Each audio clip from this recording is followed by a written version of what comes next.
Welcome back to the Octane Fever channel. Today's episode we're going to tackle a few items off the list.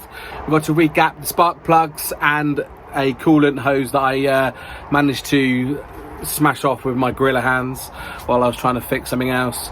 So just a few little bits to do to the car. I saw some of your comments, guys, about the gaps of the spark plugs. I didn't think they were that bad, but I actually bought a feeler gauge now and I've measured the gap that's in there from out the box, and it's quite a large gap, so we'll go through that in detail in a minute. Stay tuned. Don't forget to like and subscribe, guys. We've got a lot coming on this channel, got a lot coming on this car, so it's well worth giving a subscribe and hit that notification bell so you know exactly when I drop the video. So one thing I have been putting off, guys, is the cost breakdown and breaking down exactly what I bought and what I did and what I went wrong with. So that will be in the next video. I wanted to make sure I had the car running right and I was happy with it before I did this parts and cost breakdown video, and yeah, I'm pretty happy with the car now. There's a lot obviously I still want to do to it, but as a turbo conversion it has been successful, so I wanted to do that video now. So drop us a comment, guys, if you've got any questions you want me to cover in that video. But yeah, so let's get to it, guys.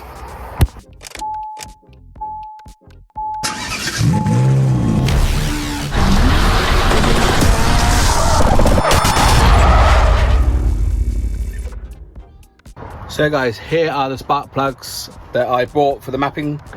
These are brand new. They've only been in the car for a couple of 100 miles.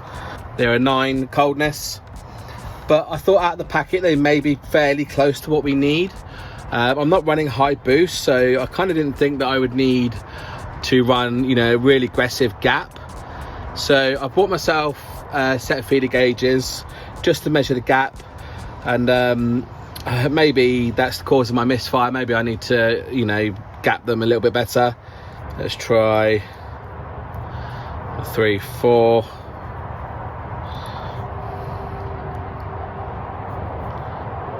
So I can just about get that in there.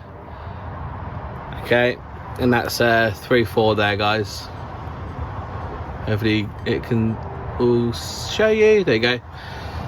So just going to check the rest of them. Double check that they're the same. Yeah.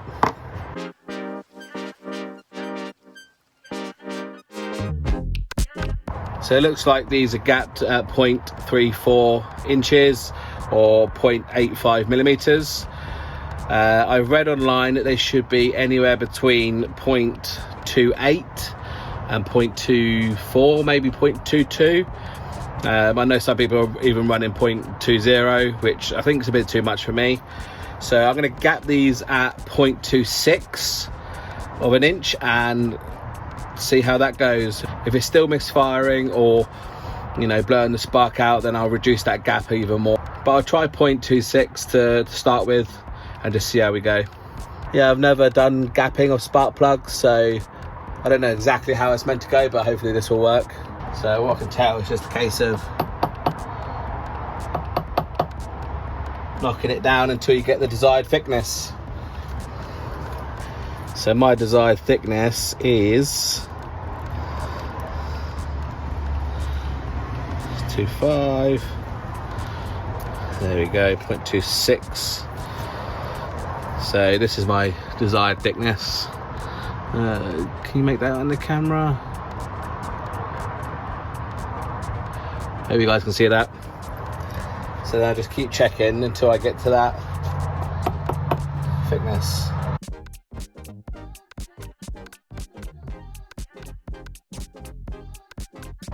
So I can just get the feeder gauge in there and it kind of rubs smooth. There's not much play in there at all. So that's how I'm going to go with it for now. That's the spark plug.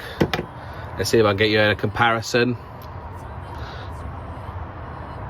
This one here is the one I've gapped. I don't know if you guys can really see. It's obviously a tiny difference. So I'm just going to do the same to the rest, guys, and then fit them to the car.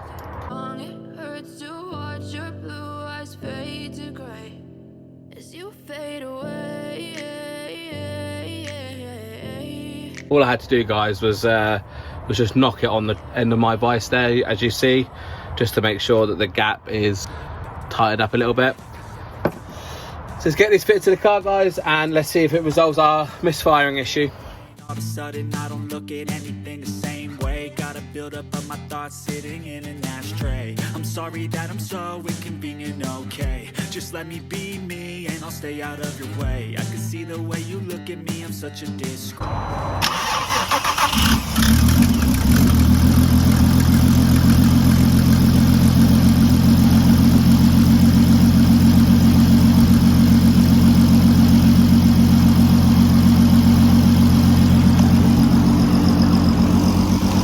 So the coolant bit that I snapped was that bit there, you can see with the screw in it,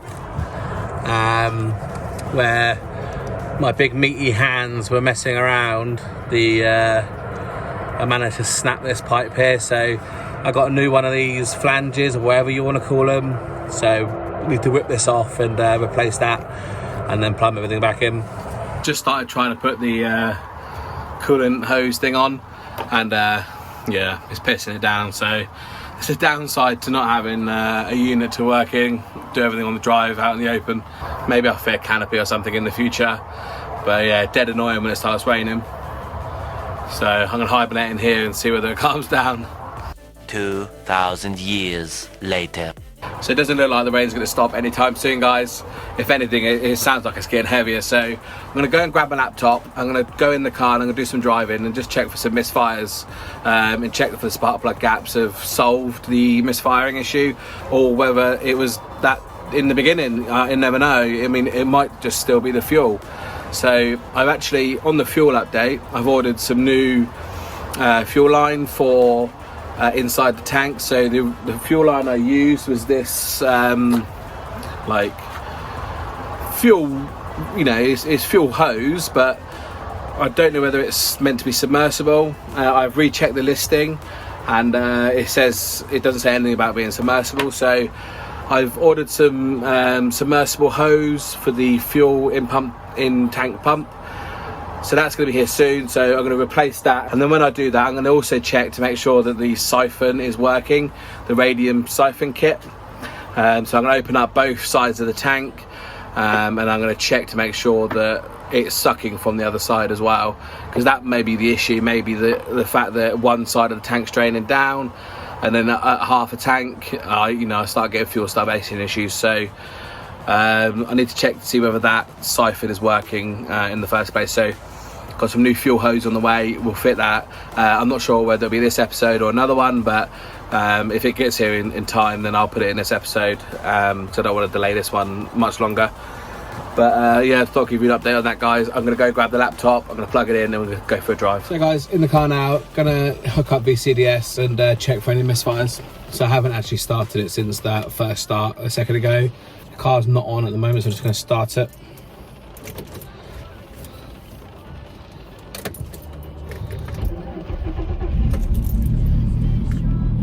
Okay. So I'm just going to load up VCDS. We've got 0 misfires right now. Yeah, and I got 2 back on. Yeah. There's quite a lot there. So I've got 7 in total now. 9. 1 second.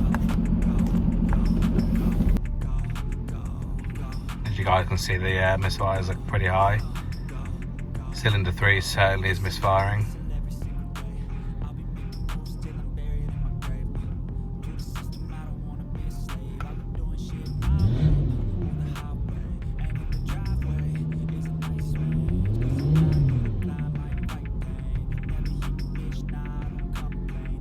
I don't know what it is about those plugs.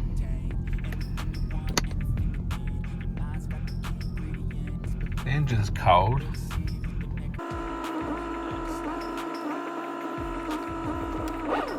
I mean, that's an insane amount. I've never had that many in my life. Even when the plugs were the other way around. Even with the plugs with a bigger gap. So it's like the smaller gaps made it worse.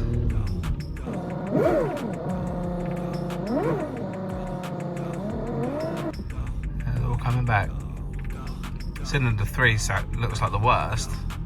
That's the one that's had the new coil pack. That's something's not quite right there. I put the older spark plugs in, the Iridium ones, and had no misfires. And now I put these in and I got tens of misfires. Something's not quite right there. I'm gonna take it for a quick blast and well, I'm gonna go easy on it because it's misfiring, but I just want to double check to see what it's like when it's warmed up. Maybe this is a cold thing, I don't know. So let me take it around now and I'll keep you guys in the loop. So I'm just about to set off now, guys, and there was like 40 misfires just then as I looked in it reset. So I'm gonna go warm her up. I've got 3/4 of a tank full, so don't think that's a fuel starvation issue.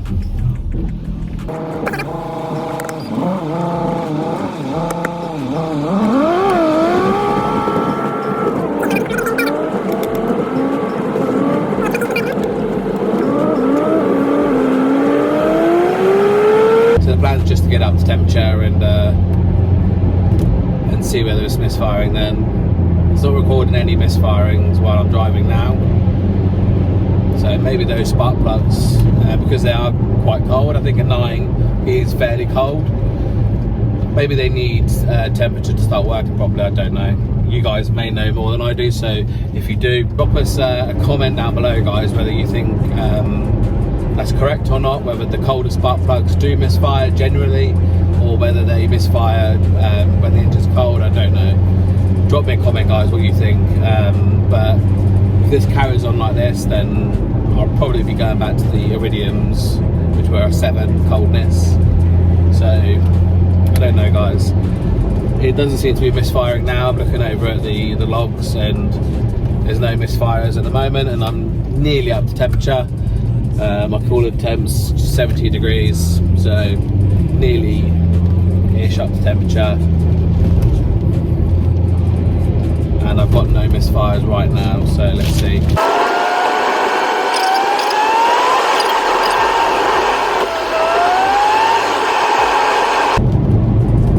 Still no misfires, guys.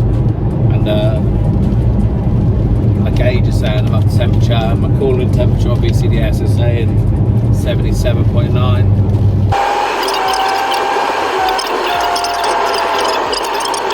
No, it just registered 2 misfires then on cylinder 3 as I was slowing down, so maybe they're more at idle, I don't know. Let's have a look. I'm just slowing down now.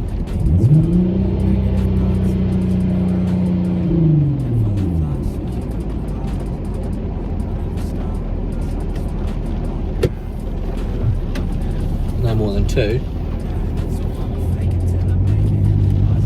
Gonna go back the way I came and see what happens. I'm gonna put a little bit of boost into this on the way back. It's pretty moist out at the moment, so I'm not gonna go too heavy.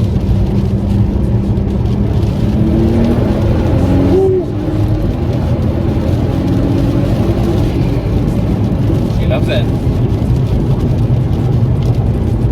Oh, that took me by surprise.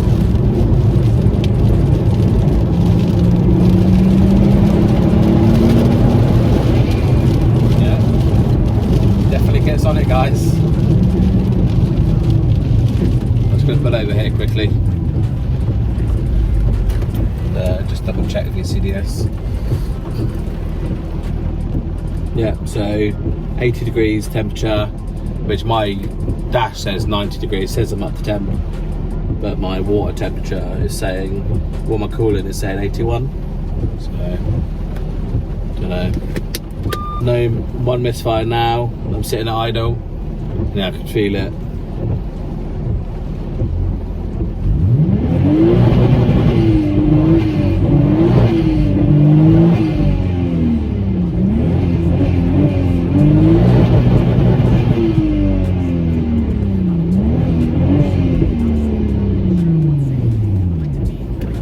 Give it a little bit of rev there for you guys.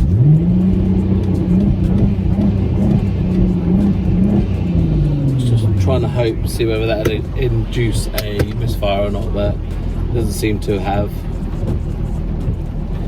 Okay, keep going. Just gonna drive back now.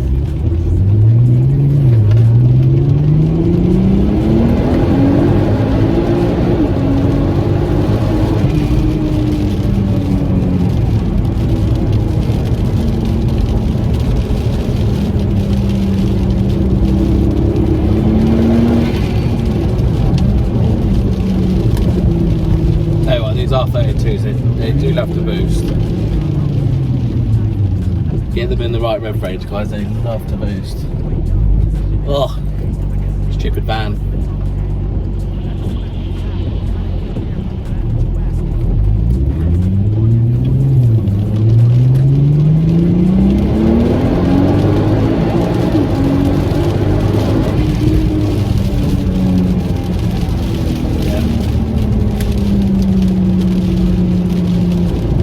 R32s definitely like to get down.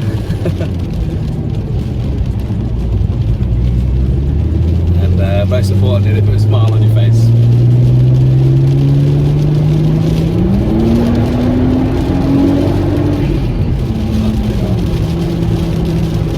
What did I say about a gentle drive home?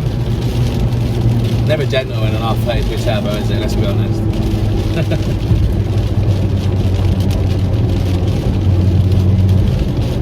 Hopefully you guys can even hear me over the rain. Who knows? Yeah, just logged 3 misfires there. 4.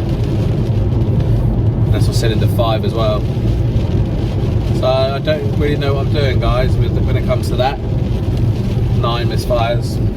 So guys, next steps, I've got Vince from Stealth Racing who's going to remote onto my laptop with VCDS plugged in. He's going to run through all the numbers to make sure that the car is running safely, and if it's obviously if it's not, then I'm going to take it back and I'm going to get that adjusted. But he's going to log on and I'm going to ask him about the misfires with these plugs. Is it a common thing? I don't know, and just go from there really. So I'm going to put the other spark plugs in just so we don't have any misfire issues. And then I'm going to ask him whether it's common or not to get this many misfires. So I've just brought up my drive and I can see 10 misfires, 4 on cylinder 3, 2 on cylinder 4, 3 on cylinder 5, and 1 on cylinder 1. So, you know, it's definitely misfiring.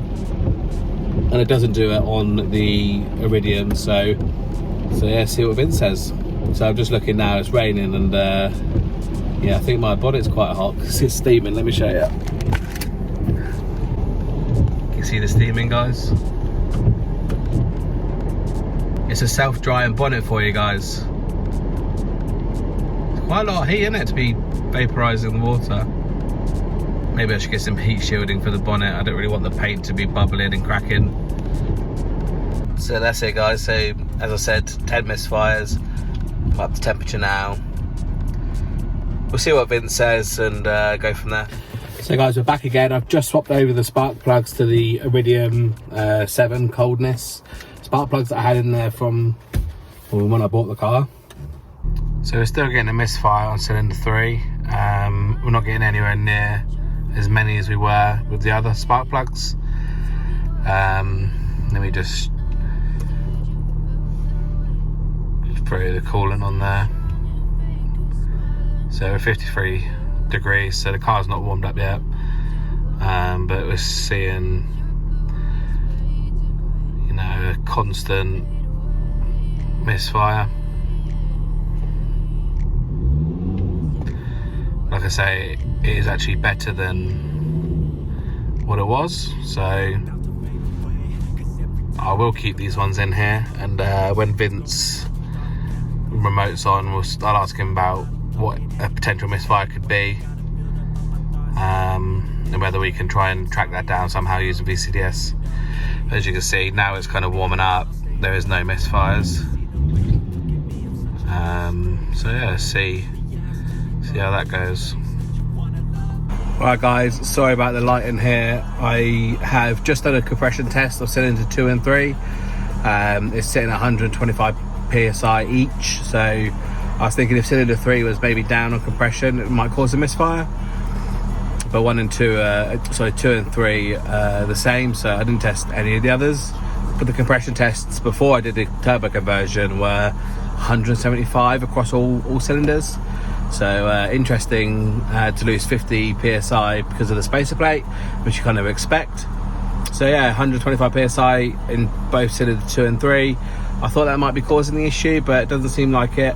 I put all the plugs back in now and just idling the car again, and I got 0 misfires. So I don't know if it's anything to do with the spark plugs. I think the colder ones aren't helping. There's something definitely wrong with those, because the iridium ones are working absolutely, much better. I've got no misfires right now. So guys, it's the next day, and as you can see, the weather's cheered up a little bit.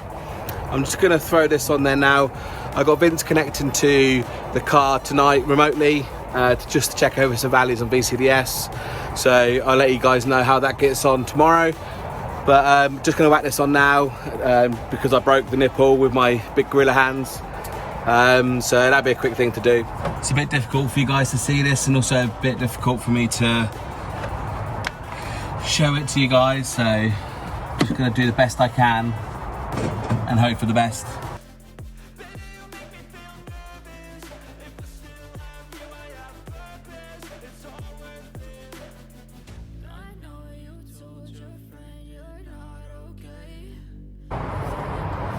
There you go guys, all fitted. Right then guys, so these are 2 screenshots that I took of the laptop while Vince was remoted on. I couldn't record what he was saying or what he was doing, but essentially these are the groups you want to look out for. So group 1, which will tell you basic information about the engine and the percentage of the fuel that's either being added or taken in. This is your trim, your fuel trim. Then group 20 and 21 are your timing retardation. 20 is cylinder 1 to 4 and 21 is cylinder 5 and 6. And group 1 is the lambda control, so how much it's requesting versus how much it's actually pulling in. So that's bank 1 and bank 2. So the most important figures here are these numbers here for the trim. So this will tell you how much the engine is scaling back fuel and adding it in. So a plus number is it's adding fuel in, and a minus number is taking fuel out. So it's either rich when it's minus and it's lean when it's plus. In this case we've got 2.3, which means that the engine is running lean, and means that it needs to add 2% in, which is absolutely fine. VCDS would recommend anything plus or minus 10%, and Vince said that if it's kind of safe-ish, so if it goes up to 25%, but anything over 25% means that the ECU cannot put in or take any more fuel, so you're at the real danger zone there. So anything that's less and plus and minus 10% is absolutely fine for these 2 values here. And I know it's annoying that I managed to get the screenshot with the specification on there for the time and retardation, but it's exactly the same. This is just bank 1 and that's bank 2 of your lambda. And then the time and retardation is the engine scaling back the timing, and on this case you want it to be 0 pretty much all the time. That's ideal, but it can read up to 8, and that's fine. 8 is absolutely fine. But Vince said that sometimes you see up to 12 and they're still happy with 12. So it could be plus or minus 12. I moved over to the advanced measures of values to actually log the values here, so you can see I've got engine speed, so we can see what part of the process I'm in. Then we've got bank 1 and 2, which is the lambda controls, which reflects here, and then we've got cylinder 1 to 6 of the retardation on timing, and then we've got a specified value for bank 1. So the specified value will be the same for bank 1 and 2. So we only log 1 because we can only get 12 spaces in here. So we got the actual values for bank 1 and 2 there, and then just 1 for the specified, so we can monitor what it's meant to be. And then we just log that to a file, and then I did 2 runs on cruise. So I did 2000 RPM just on a cruise for 5 seconds, and then I did 2500 RPM on a cruise for 5 seconds, logged the values, and then I did a dyno pull on the road. So I went from 1500 RPM in 4th gear all the way up to what I dared to at the time, which was, I think it was about 6000 RPM, and then I monitored those values and we'll see them in the spreadsheet in a second. And then I also did one for third gear because I wanted to get a little bit higher in the rev range. So I did third gear from about 1500 RPM to 7000 RPM. So I wanted to get that last 1000 RPM in the rev range. So that's why I did it in third gear. So guys, this is the spreadsheet that you'll get if you log this to a CSV file. And in here you get things like your timestamps, etc. So what I've done is I've actually deleted all the timestamps out because I didn't need them. And then what you actually end up with is something like this. Is our engine speed, so RPM, and then we've got our bank 1, bank 2, cylinder 1 to 6. So just move that over. Cylinder 1 to 6 here. And then we've got bank 1 specified, and then we've got actuals values here. So we need to look for the first field we're going to look for is our fuel trims.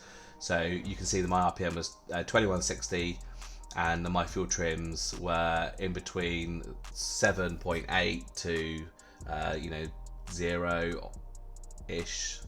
Yeah, so 7.8 to 2.1 on this run here on bank 1, and then 0.8 to 6.3 on this one here.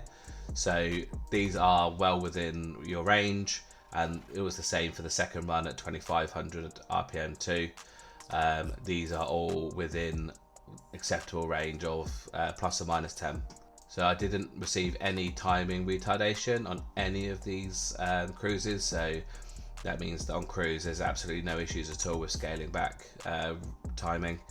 And then on the lambda control, it was pretty much specifying 1, and then I was thereabouts 1 on both things. There was no massive differences in what the car was actually fueling with compared to what it was requiring. This was all within tolerance.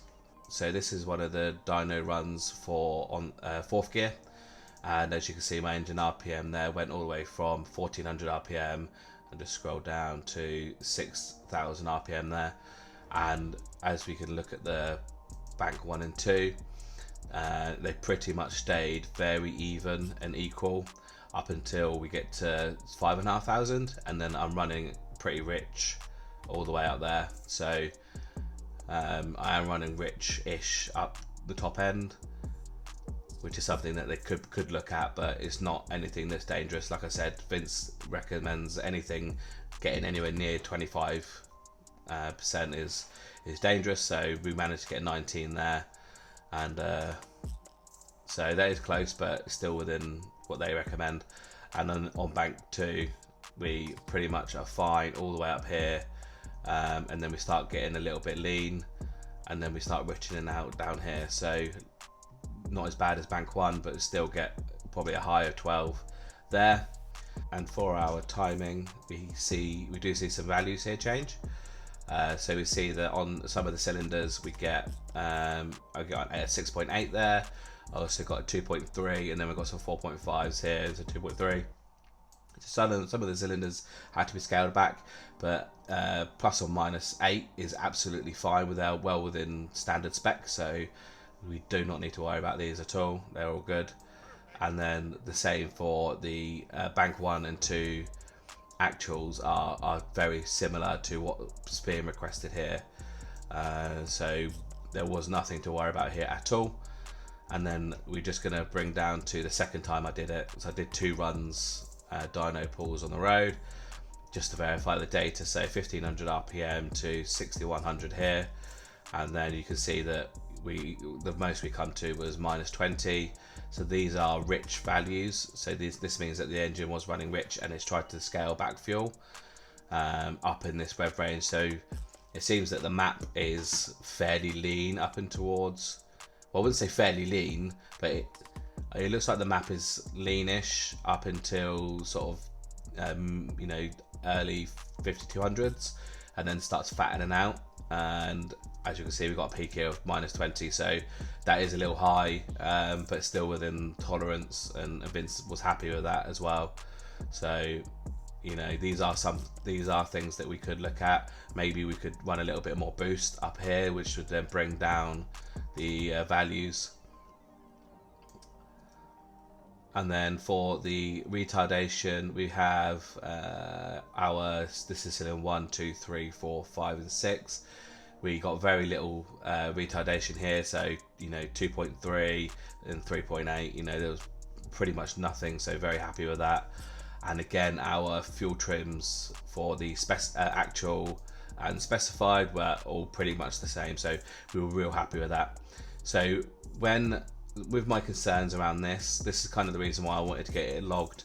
Obviously I have played around with the boost controller because I had those boost leaks, and the boost controller has been changed based on what they mapped it at. I wanted to get it logged to see whether maybe I was running too much boost, and in this case I think up at this RPM here I'm probably running a little bit less boost than what I should be. But these are safe values, so I'm not worried about it right now, and we can always adjust that when we come to the mapping again, when we get the clutch packs and the flywheel and all that good stuff on.